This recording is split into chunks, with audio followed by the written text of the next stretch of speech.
one.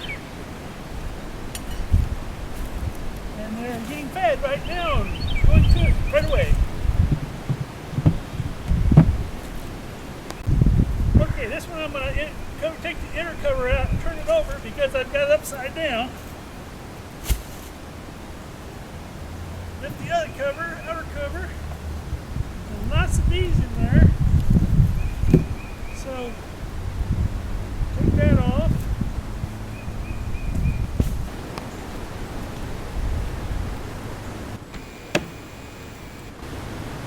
That bird comb they've already built up there.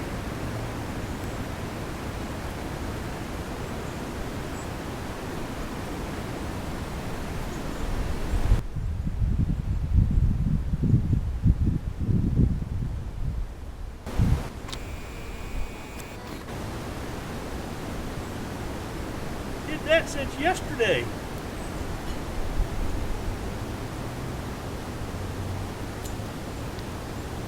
Got some bird comb built up since yesterday, a few bees on it yet. Turn it over. Top back on.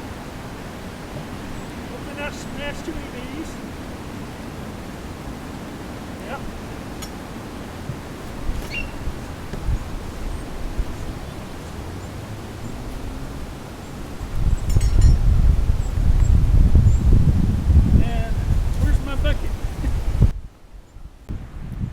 This is the bird comb that I got off just after one day. They made this on the inner cover of the hive. That's pretty cool. They do a lot of work there. That means they're probably building out the foundation in there. It's our just basic foundation, and we should be getting our queen to lay in those cells before long, which is great.